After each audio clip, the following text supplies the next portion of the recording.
మరియ యొక్క జీవితాన్ని గురించి ఈరోజు మనం ఆలోచన చేస్తే, అంతకుముందు మరియ యొక్క పరిచయము పెద్దగా ఇక్కడెక్కడ కనపడదు అసలే. దూత దర్శనముతోనే మరియ యొక్క ఆ యొక్క జీవిత చరిత్రను మనం తెలుసుకోగలుగుతున్నాం. అక్కడి నుంచి ఆమె ఉపోద్ఘాతం ప్రారంభమవుతుంది. అంతకుముందు ఆమె బాల్యము కానీ, ఆమె పూర్వీకులు కానీ కదా, అవేమీ కూడా ఇక్కడ రాయబడలేదు. కానీ మనకి బాగా అర్థమయ్యే విషయం ఏంటంటే, ఆమె ఇశ్రాయేలీల వంశస్థురాలనే విషయం మాత్రం మనకి స్పష్టంగా అర్థమవుతుంది. హల్లెలూయా. ఇశ్రాయేలీయుల్లోనే కాదు, ఇప్పటికీ మన క్రైస్తవుల్లో కూడా జరిగేటువంటి ఒక విషయం ఏంటంటే, ఎప్పుడైనా కన్యకకు వివాహం చేసేటప్పుడు లేదా ఆ యవన ప్రాయంలోకి వచ్చినటువంటి యవనస్తులకు వివాహం చేసేటప్పుడంట వివాహాన్ని 2 విభాగాలుగా జరిగిస్తారంట. 2 విభాగాలుగా జరిగిస్తారు. మొదటి భాగం ఏంటంటే ప్రధానము అని అంటారు. వివాహం గుర్తుపెట్టుకోండి, వివాహాన్ని 2 విభాగాలుగా కొనసాగిస్తారు. మొదటి భాగం ఏంటంటే ప్రధానము అంటారు. అంటే నిశ్చయించుకుని, అన్నిటినీ కుదుర్చుకుని నిశ్చయించుకునేటువంటి రోజుని ప్రధానము అన్నారు. వరుడికి వధువుకి వారిరువురి మధ్య ఏర్పడినటువంటి ఒక మంచి ఆత్మీయ సంబంధాన్ని కలిపి మాట్లాడుకునేటువంటి ఆ సమయాన్ని ఏమన్నారు అని అంటే ప్రధానము అన్నారు. ఏమన్నారమ్మా? ప్రధానము అన్నారు. రెండోది వివాహం. ప్రధానం అనేది సగం పెళ్ళైనట్లు లెక్క. ప్రధానం అంటే ఏంటి? సగం పెళ్ళైనట్లు లెక్క. వివాహం అంటే మిగతా సగం పూర్తయిపోయినట్లు లెక్క. అర్థమైందా? ఇప్పుడు జాగ్రత్తగా వినండి. ఈ ప్రధానాన్ని గురించి బైబిల్ గ్రంథంలో చాలాసార్లు రాయబడినటువంటి ఒక 2-3 సందర్భాలను మీకు జ్ఞాపకం చేస్తూ నా వాక్య సందేశాన్ని ముందుకు తీసుకెళ్లే ప్రయత్నం చేస్తూ ఉన్నాను. నిర్గమకాండ గ్రంథం 22వ అధ్యాయం 16వ వచనం.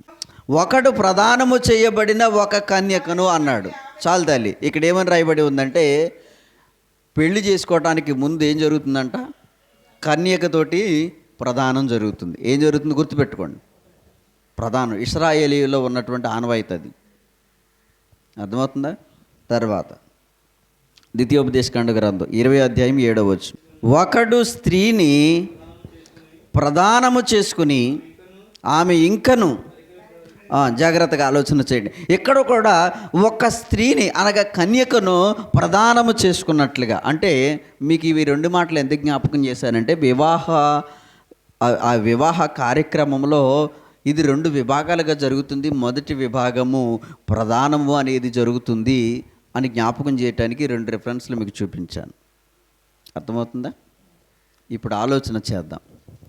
ఈ ప్రధానానికి వివాహానికి మధ్యలో కొంత సమయం ఉంటుంది. ప్రధానానికి వివాహానికి ఇప్పటికీ మన క్రైస్తవుల్లో ఈ ఆనవాయితీ ఇప్పటికీ మనం కొనసాగిస్తూ ఉన్నాం. వివాహానికి ఒక్కరోజు ముందు మనం ఏం చేస్తున్నాం? ప్రదానం చేస్తున్నాం. కొంతమంది అయితే ఒక్కరోజు కాదు, కొన్ని రోజుల ముందు, నెలలు అవ్వచ్చు, సంవత్సరాలు అవ్వచ్చు, ముందు నిశ్చయించుకుంటారు. పలానా వాళ్ళ కుమారుడు, పలానా వాళ్ళ కుమార్తెకి వివాహం అని పెద్దలచే, కాపరిచే నిర్ణయించబడేటువంటి రోజుని ప్రధానం అన్నారు. ప్రధానానికి వివాహానికి మధ్యలో కొంత సమయం ఉంటుంది. అది మనకైతే రోజుల్లో, గంటల్లో ఉంది. కానీ ఇశ్రాయేలీలకైతే నెలల్లో కూడా ఉండొచ్చు. ఇశ్రాయేలీలకి నెలల్లో కూడా ఉండొచ్చు, ప్రధానానికి వివాహానికి మధ్యలో. ఇప్పుడు జాగ్రత్తగా వినండి. మరియ యొక్క గొప్ప సాహసమైనటువంటి కార్యం, మరియ యొక్క జీవితంలో తను కలవరపడి భయపడినటువంటి సంగతి ఇందులో మనం చూడగలిగితే గనక, ఒకడు ఒక స్త్రీకి ప్రదానము చేయబడిన తర్వాత, అంటే ఒక స్త్రీ ఒక పురుషునితోటి వివాహ నిశ్చయము జరిగి ప్రదానం చేయబడిన తర్వాత ఆ మధ్యలో ఉండేటువంటి సమయం, అంటే ప్రదానం నుండి పెళ్లి వరకు ఉండేటువంటి సమయం ఏదైతే ఉందో చాలా జాగ్రత్తగా ఉండాలి ఆ కన్యక. ఎందుకో తెలుసా? ఒకసారి మనం ఆలోచన చేద్దాం. ద్వితీయోపదేశకాండ గ్రంథం 22వ అధ్యాయము 20వ వచనం చదవండి. అయితే ఆ మాట నిజమైన ఎడల, అనగా ఆ చిన్నదాని యందు కన్యకా లక్షణములు కనబడని ఎడల, వారు ఆమె తండ్రి ఇంటి వద్దకు ఆ చిన్నదాన్ని తీసుకురావాలి. అప్పుడు ఆమె ఆ ఊరి వారు ఆమెను రాళ్లతో సావగొట్టవలెను.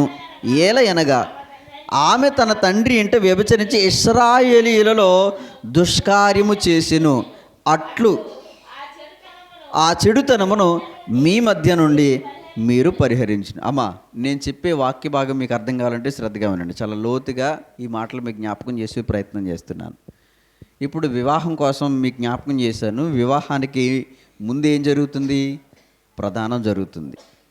ప్రదానం జరిగిన తర్వాత అంట ఆ కన్యకను ఎవరైతే ప్రదానం చేసుకున్నారో ఆ పురుషుడికి ఆ కన్యక యందు కన్యత్వపు లక్షణాలు కనబడకపోతే, జాగ్రత్తగా వినండి, కన్యత్వపు లక్షణాలు కనబడకపోతే ఏం చేయాలంట?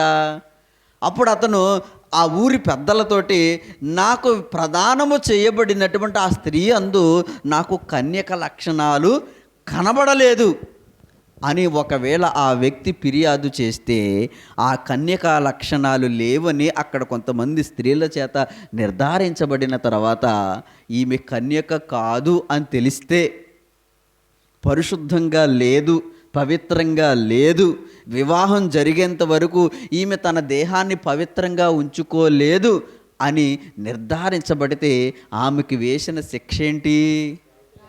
రాళ్లతో కొట్టి చంపాలి. ఇప్పుడు ఆలోచన చేయండి.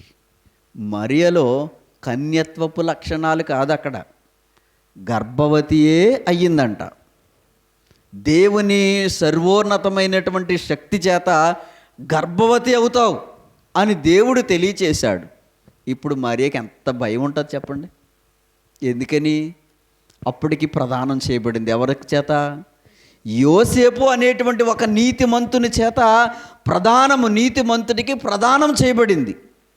ఇప్పుడు ప్రదానం చేయబడిందంటే సగం పెళ్ళయింది. సగం పెళ్ళైన తర్వాత ఈమె గర్భవతి అని తెలిస్తే, ఇప్పుడు యోసేపే నిజంగా ఇశ్రాయేలీలో ఉన్న ఆచార ప్రకారంగా యోసేపు వెళ్ళి పెద్దలతోటి ఈమె కన్య కాదు, ఎందుకో తెలుసా, ఆమె గర్భవతి అని పెద్దలతో చెప్పాడు. ఇశ్రాయేలీలు పెద్దలతో చెప్పాడు. ఇప్పుడు ఆయన ఏం చేస్తారు? వాళ్ళు అమ్మ మాట్లాడండి, చెప్పండి. అయ్యో ఏం చేస్తారు? ఒకవేళ నేను అంటూ ఉన్నాను, జ్ఞాపకం చేస్తూ ఉన్నాను, ఇశ్రాయేలీలో ఉన్నటువంటి ఆ ఆచార ప్రకారంగా యోసేపే కనుక, యోసేపు అలా చేయలేదు, కానీ యోసేపు నీతిమంతుడు కాబట్టి ఏమనుకున్నాడో తెలుసా?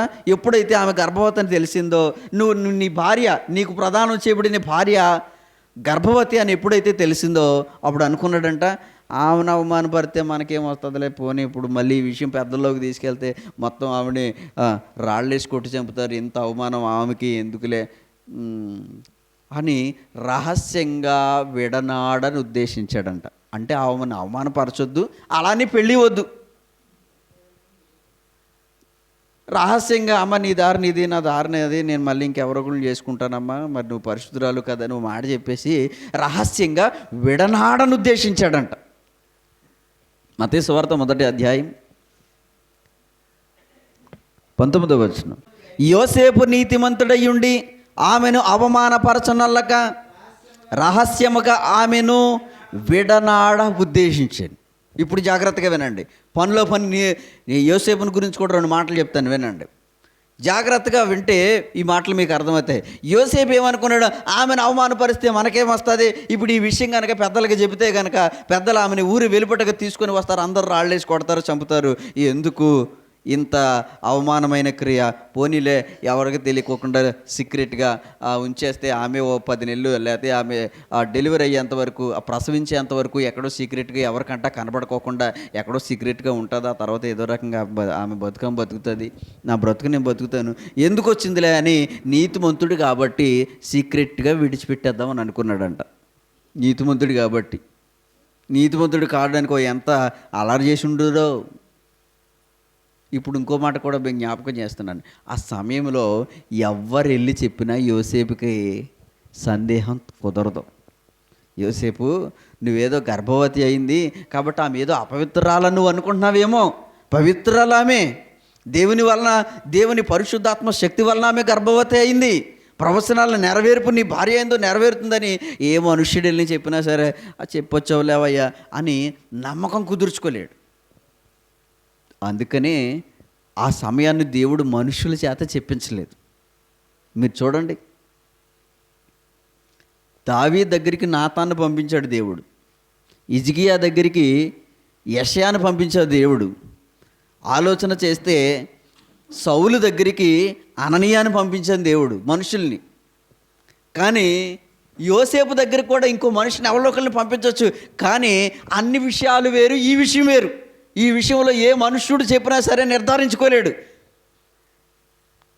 కాబట్టి మనుష్యులు చెబితే ఇది నమ్మశక్యం కాదు, యోసేపు నమ్మలేడు.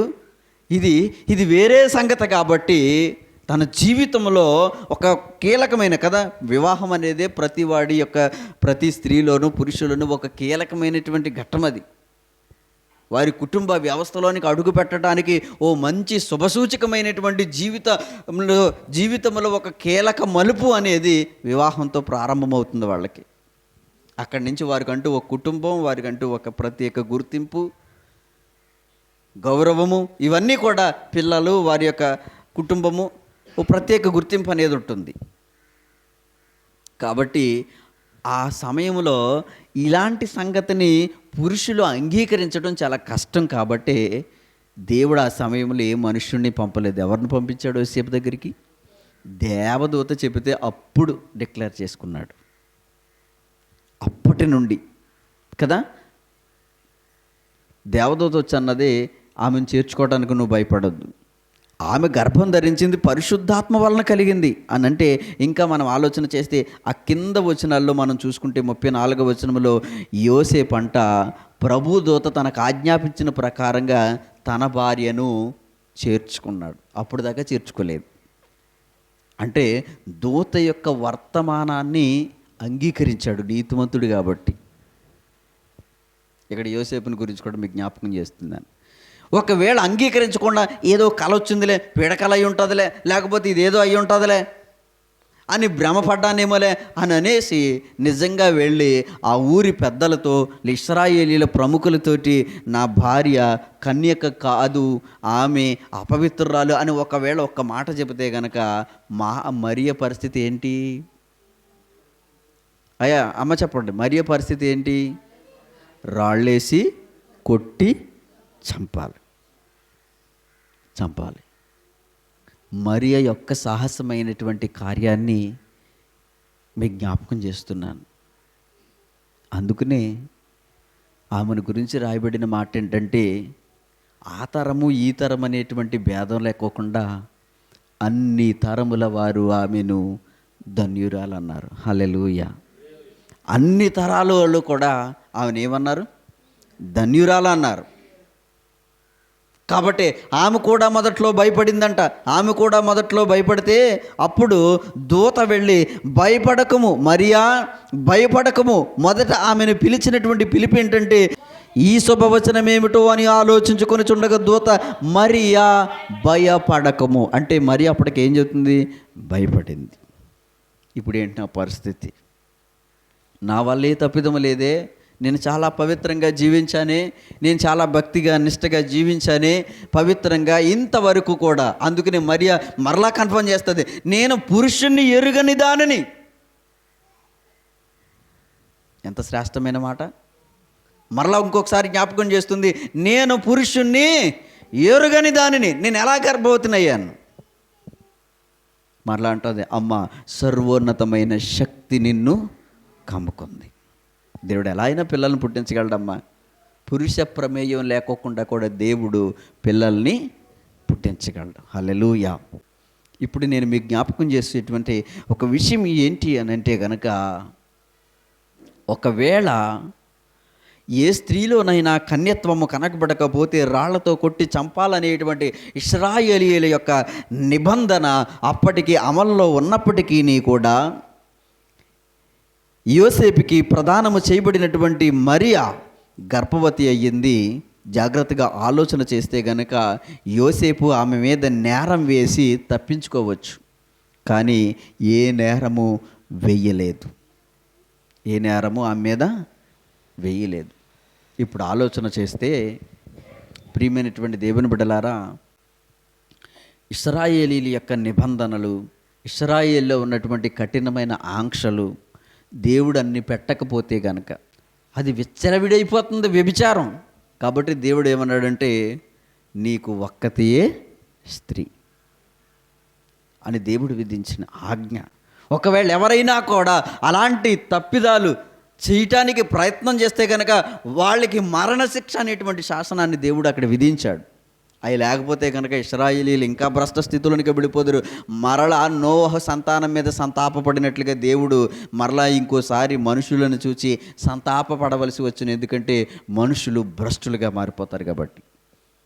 దేవుని ఆజ్ఞ మనకు లేకపోతే, దేవుని విధి కట్టడలు మనకు లేకపోతే కనుక ఏమీ లేదు, స్వేచ్ఛాజీవులుగా వదిలేసి మీ ఇష్టానుసారంగా బ్రతకండి అంటే తల్లి, తండ్రి, అమ్మ, నాన్న కదా, అక్క, చెల్లి అనేటువంటి గౌరవాలు ఇవేమీ లేకుండా, ప్రేమలు లేకుండా, బంధుత్వాలు లేకుండా మనుషులు వెచ్చలవిడిగా దుర్మార్గులను, దుష్టులను అయిపోతారు. మనకి విపరీతమైనటువంటి కోరికలు కరిగిన దానిని ఇంద్రియ నిగ్రహముతో, దేవుని వాక్యముతో అదుపు చేసుకుని దేవుడు నాకిచ్చిన పరిధిలో నేను జీవించాలని తృప్తి కలిగి ఉండటానికి మనం ప్రయత్నం చేస్తున్నాం. ఒకవేళ దేవుడే అలాంటి ఆజ్ఞలు ఇవ్వకపోతే ఈరోజు మనుషులు ఎలాంటి పరిస్థితిలో ఉందరు? ఎవరికైనా ప్రేమ ఉంటుందా? జాలి ఉంటుందా? దయ ఉంటుందా? కనికరం ఉంటుందా? కండగలిగిన వాడిదే కదా రాజ్యం అన్నట్లుగా ఉండును, తెలివి కలిగిన వాడిదే రాజ్యం అన్నట్లుగా ఉండును. కానీ దేవుడు అలా చేయలేదు. అందరికీ సమానమైనటువంటి చట్టాన్ని దేవుడు ఇచ్చాడు. ఒకడికి నీతికి తగినటువంటి దీవెన ఎంత గొప్పగా దేవుడు ఇచ్చాడో, ఒకడి యొక్క అనీతికి తగిన శిక్ష కూడా అంతే కఠినంగా దేవుడు విధించాడు. అలాంటి శిక్షలు, అలాంటి కఠినమైన నిబంధనలు ఉన్న కాలంలో కూడా ఆమె గర్భవతి అయిందంటే నిజంగా ఈ విషయం ఎవరికైనా తెలిస్తే ఆలోచన చేయండి. సాధారణంగా మామూలుగా జనరల్గా మనమే లెక్కేసుకుందాం ఒక మాట. ఇప్పుడున్నటువంటి కొంతమందికి కడుపు నొప్పి ఎక్కువ. ఏదైనా ఒక సంగతి వాళ్ళకి తెలిసిందనుకో, అబ్బా 10 మందికి చెప్పేదాకా కూడా కడుపు నొప్పి తీరదు. ముందు వాళ్ళ కోసం ఇంట్లో అన్నం వండాలో, కూర వండాలో, లేకపోతే వంట చేయాలి, లేకపోతే ఇవన్నీ పక్కన పెడతారు. ముందు వాళ్ళకి అమ్మ పలానా వాళ్ళు ఎలాగంట అని ఒక్క సంగతి తెలిస్తే మినిమం తక్కువలో తక్కువ 10 మందికి చెప్పేదాకా వాళ్ళు కడుపు నొప్పి తీరదు. ఓ 10 మందికి సమాచారం అలా చేరవేసేయాలి. అవకాశం లేకపోతే ఫోన్ చేసైనా చెప్పేయాలి. ఫోన్లోనైనా మాట్లాడి, ఈ విషయం తెలుసా నీకు, ఇలాగంట కదా, అలాగంట కదా అని ఆలోచన చేయండి. కొంతమందికి అంత కడుపు నొప్పి ఎక్కువ. నిజంగా ఇలాంటి వాళ్ళకి ఎవరికైనా సరే మరియ కంట పడితే, ప్రదానం చేయబడిన తర్వాత ఆమె గర్భవతి అనే సంగతి ఎవరికంటన్నా పడితే మరియ పరిస్థితి ఏంటి? ఇలాంటి కడుపు నొప్పులు ఎవరన్నా చూశారనుకో, మొత్తం ఇశ్రాయేలీలు అందరికీ సాటింపేసేస్తారు. అట్టుకెళ్ళి ఉంటారు కదా, ఇంకా అన్ని జాతుల్లో ఉంటారు ఈ కడుపు నొప్పుళ్ళు. అమ్మా ఏదైనా ఇతరుల గురించి కదా, వాళ్ళ కంటిలో దూలం ఉంటుంది, పట్టించుకోరు. ఎదుటోడు కంటిలో ఎవరికైనా ఇంత నలుసు కనబడితే, అబ్బా వాడి కంటిలో నలుసుంది అని ఊరువాడ చెప్పొద్దా? చుట్టాలకి, పట్టాలకి, బంధువులకి, స్నేహితులకి అందరికీ ఏదో పెళ్ళిలాగా, పేరంటోలాగా ఫోన్లు చేసి మరీ చెప్పేస్తారు. ఇది తెలుసా, ఇలాగా అలాగా, నీకు ఇంతవరకు తెలీదా, అయ్యో అని చాటింపేసేస్తారు మనుషులు. అలాంటి వాళ్ళు. మరి అలాంటి మనుషుల మధ్య మరియ జీవిస్తూ ఉంది. నిజంగా నేను ఏ స్త్రీకైనా కంటపడితే, ఇలాంటి కడుపు నొప్పుళ్ళు ఉంటారు, అలాంటి స్త్రీ కంటపడితే నా పరిస్థితి ఏంటని మరియ యొక్క ఒత్తిడి, మరి యొక్క కదా మరణ భయం, ఇశ్రాయేలీల కఠిన ఈ ఆలోచన చేయండి. ఒక్కసారిగా 1-2 నిమిషాల్లో చచ్చిపోయే సావు కాదు. శిక్ష అంటే వాళ్ళకి విధించిన శిక్ష, చచ్చేదాకా కొట్టాలంతే. అంటే ఎంత బాధ ఒకసారి ఆలోచన చేయండి. రాళ్ళతోటి రాళ్ళతోటి చనిపోయేంత వరకు కొట్టడం అంటే ఎంత బాధ. అనుభవించి అనుభవించి అనుభవించి ఎన్ని దెబ్బలు, ఎన్ని గాయాలు తగిలితే చనిపోతాడు చెప్పండి. ఇంత కఠినమైన శిక్ష ఒకేసారి చచ్చిపోతే దీనికంటే ఇప్పుడు మామూలుగా జనరల్గా ఏ తుపాకీతో కాల్చాడు 2 నిమిషాల్లో చచ్చిపోతాడు. అర్థమైంది? ఏ కరెంట్ షాక్ లేక ఇలాంటి ఏ టక్ మరి హార్ట్ అటాక్ లేక 2 నిమిషాల్లో చెప్తాడు. పెద్ద బాధ తెలియదు చచ్చిపోయినప్పుడు. కానీ రాళ్ళేసి కొడతా ఉంటే ఎంత బాధ ఉంటుంది చెప్పండి. అసలు చచ్చిపోయేంత వరకు రాళ్ళేసి కొట్టుతామంటే మామూలు శిక్ష అనుకుంటున్నారు. అది ఎంత కఠినమైన శిక్ష. ఎన్ని రాళ్ళు, ఎన్ని అవయవాల మీద గాయం తగిలితే, ఎన్ని దెబ్బలు కదా, బాధపడతా ఉంటే ఎప్పటికీ చావు వచ్చేంత వరకు కూడా, చనిపోయేంత వరకు కూడా కొడతానే ఉంటే రాళ్లతోటి. అది ఎంత భయంకరమైనటువంటి శిక్ష చూడండి. నిజంగా ఈ సంగతి తెలిసిన తర్వాత మరియా ఎంత భయపడి ఉంటుంది, ఎంత కలవరం చెంది ఉంటుంది. కానీ ఎంత కలవరం చెందినా, ఎంత భయపడినా కానీ ఆమె ఇస్తున్నటువంటి ఒక సాక్ష్యం ఏంటంటే, నేను దేవునిలో ఆనందిస్తున్నాను. హల్లెలూయా. 1వ అధ్యాయం 48వ వచనం. లోకాసు వార్త 1వ అధ్యాయం 48వ వచనం. నా ఆత్మ నా రక్షకుడైన దేవుని యందు ఆనందిస్తుంది. దేవునిలో ఆనందిస్తుంది. ఎవరో?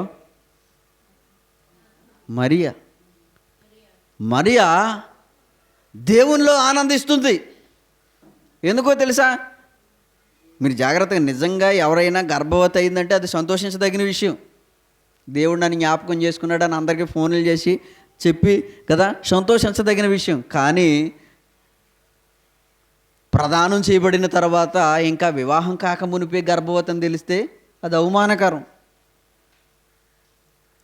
అయినా సరే అంటూ ఉంది, దేవుని యొక్క దూత చెప్పినటువంటి వర్తమానాన్ని నమ్మి నా ఆత్మ నా దేవునిలో ఆనందిస్తుంది. హల్లెలూయా. ఇది మరియ యొక్క సాక్ష్యం అంటే. ఇంకా ఏమంటుందో తెలుసా? నా ప్రాణం ప్రభువుని గనపరుస్తుంది అన్నారు 46వ వచనంలో. మరియ ఇట్లా, నేను నా ప్రాణం ప్రభువుని గనపరుస్తుంది అన్నారు. జాగ్రత్తగా ఆలోచన చేస్తే మరియ దేవుణ్ణి గనపరుస్తున్నటువంటి స్త్రీ. మరి ఎవరో? దేవుణ్ణి గనపరుస్తున్నటువంటి స్త్రీ. మరియా దేవుని యందు ఆనందించినటువంటి స్త్రీ. దేవుని యందు ఆనందించినటువంటి స్త్రీ. ఇంకా ఆలోచన చేస్తే ఎలిజబెత్ అమ్మ కూడా మాట చెప్తుంది, నువ్వు స్త్రీలలో ఆశీర్వదింపబడిందాను. 42వ వచనం. స్త్రీలలో నీవు ఆశీర్వదింపబడిను అంటే ఆశీర్వదింపబడిన స్త్రీ. స్పీడ్గా చెప్పేస్తున్నాను, టైం లేదు కాబట్టి. మరియ గురించి చెప్తాను వినండి. మరియా స్త్రీలందరిలో కూడా ఆశీర్వదింపబడిన స్త్రీ.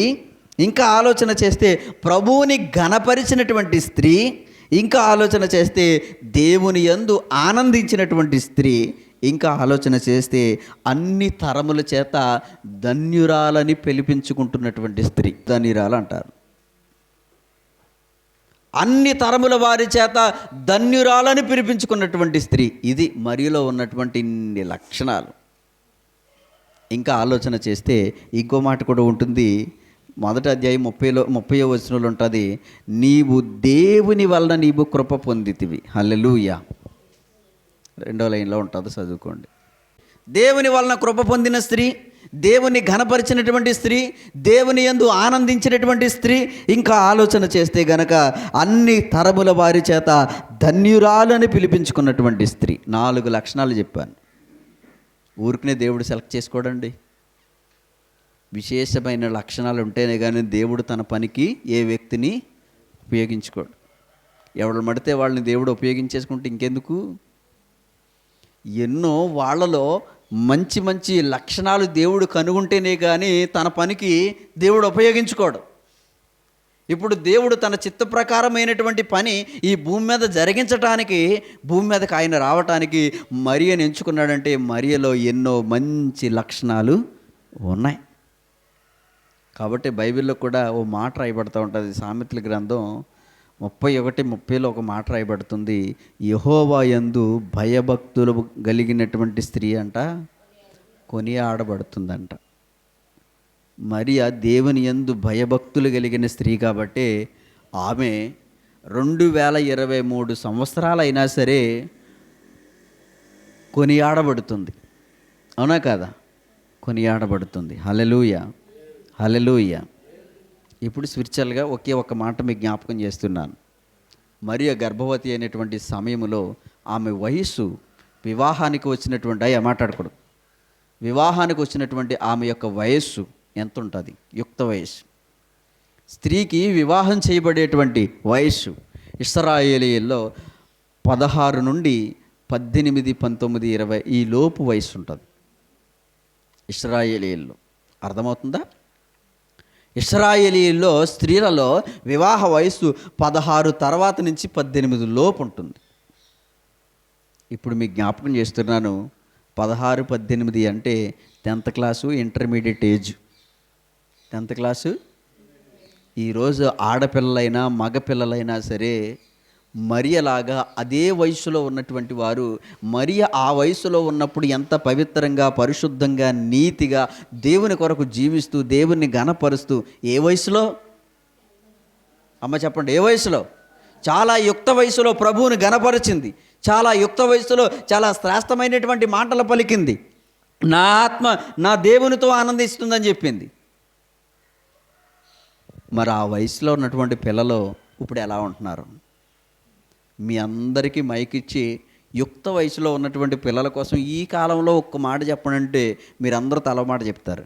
అయ్య బాబు, ఈ రోజుల్లో అలాంటి యుక్త వయసులోకి వచ్చిన పిల్లలండి మాట వినరండి అంటారు, తల్లిదండ్రులను ఎదిరింతారండి అంటారు, సెల్ ఫోన్ తప్ప వేరే ప్రపంచం లేదండి అంటారు, ఇంకా ఆలోచన చేస్తే మందుకు బానిసైపోతున్నారండి అని అంటారు, ఇంకా జారత్వం అండి అని అంటారు, ఇంకా పోకిరి చేష్టలండి అని అంటారు.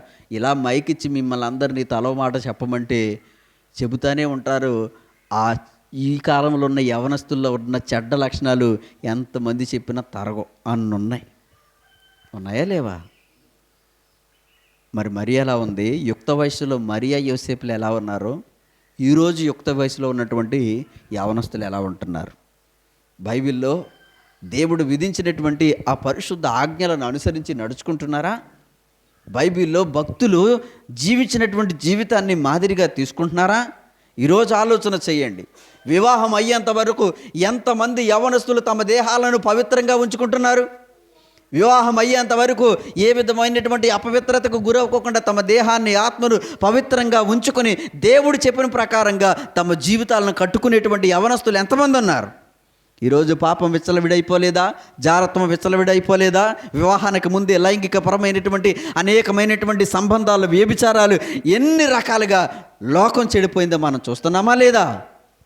డేటింగ్ అంటున్నారు, లేకపోతే ఇంకేదో అంటున్నారు కదా, కొన్నాళ్ళు సహజీవనం అంటున్నారు, రకరకాలుగా చేసి అన్ని కొన్నాళ్ళంట ఇప్పుడంట మారిపోయింది, ట్రెండ్ మారిపోయింది. చూడండి, కొన్నాళ్ళంట కలిసుండి వివాహానికి ముందే కొన్నాళ్ళు ఓ సెపరేట్గా హౌస్ తీసుకుని కలిసుండి అభిప్రాయాలు, ఆలోచనలు అన్నీ కలిసిన తర్వాత కొన్నాళ్ళు సహజీవనం అంటే కాపురం కొన్నాళ్ళు తీసిన తర్వాత అప్పుడు వాళ్ళిరువురికి ఇష్టమయ్యి పర్వాలేదు మన జీవితంలో బ్రతకొచ్చు ఒకరితో ఒకరు అని అనుకుని నిర్ణయించుకున్నాక పెళ్లి చేసుకుంటారంట. ఒకవేళ ఈలోపు ఎప్పుడైనా వివాదం వస్తే, ఎప్పుడైనా వాళ్ళ మాట కలగకపోతే, ఎప్పుడైనా వారి మధ్యలో ఏదైనా కొంచెం గొడవలు వస్తే నీ దారి నీదే, నా దారి నాదని మళ్ళీ వేరే వాళ్ళని చూసుకుంటారు. ఇది పవిత్రమైన జీవితమా? నేను అడుగుతూ ఉన్నాను. ఉన్నారా లేరమ్మా? ఉన్నారా లేరా? ఇలాంటి ఈ రోజుల్లో అలాంటి వాళ్ళు బోల్డ్ మంది ఉన్నారు. ప్రతి జాతిలో కూడా ఉన్నారా లేరా? ఏంటి యవనస్తుల పరిస్థితి? వాక్యం చెప్పే ప్రకారంగా వారి జీవితాలని కట్టుకోవాలి కదా. ఎవని యందైనను జారత్వము కనబడితే ఎంత భయంకరమైనటువంటి శిక్ష! ఈరోజు దేవుడు విధించినటువంటి ఆ శాసనం నువ్వు కైకొంటున్నావా? పవిత్రంగా దేహం ఎలా ఉండాలో తెలుసా? వివాహం అయ్యేంత వరకు కూడా ఎలా ఉండాలో తెలుసా? పవిత్రంగా ఉంచుకుంటున్నారా? ప్రియమైన దేవుని బిడ్డలారా, ఈరోజు యవనస్తులు చెడిపోతూ ఉన్నారు. వివాహానికి ముందే అన్ని రకాలైనటువంటి చెడు పనులు చేసేస్తున్నారు. అన్ని రకాలైన చెడు పనులు చేస్తున్నారు. ఇక వివాహం తర్వాత సంతోషం ఉండలేదు వాళ్ళ జీవితాల్లో. ఈరోజు ఆలోచన చేయండి. కుటుంబ వ్యవస్థకి, వివాహ వ్యవస్థకి దేవుడు ఇచ్చినటువంటి ప్రాధాన్యతను మనం కాపాడుకోవాలి. చాలా యుక్త వయసులో మరియా తన ఆత్మీయ జీవితాన్ని దేవుని దగ్గర అలా చూపించింది. ఆ వయస్సును మీరు నిర్ధారణ తీసుకోవాలి. మరియా మరియా మరియా మరియా అని అంటే ఆలోచన చేయండి. శారా కూడా గర్భవతి అయింది. శారా గర్భవతి అయినప్పుడు వయసు ఎంత కదా? అప్పుడంటే చాలా అనుభవం వచ్చి ఉంటుంది కాబట్టి ఆమె చాలా నీతిమంతురాలుగా ఉండడానికి అవకాశం ఉందని అనుకోవచ్చు. కానీ మరియ గర్భవతి అయ్యేసరికి ఈమె వయస్సుని మీరు పరిగణలోనికి తీసుకుంటే యుక్త వయసు ఆలోచన చేయండి. ఆ యుక్త వయసే చాలా కీలకమైంది. అది కాపాడుకోవాలి. ఈరోజు యవ్వనస్తులందరూ కూడా తమ యుక్త వయస్సులో దేవుని కొరకు జీవిస్తూ, దేవునిలో ఆనందిస్తూ, దేవుణ్ణి ఘనపరిస్తే ఆ సర్వశక్తిమంతుడైన దేవుడు మరియ పట్ల గొప్ప కార్యం చేసినట్లుగా ఎవరైతే పవిత్రంగా జీవిస్తారో ఆ యవనస్తుల పట్ల కూడా గొప్ప కార్యాలు చేస్తాడు ఆయన. హల్లెలూయా.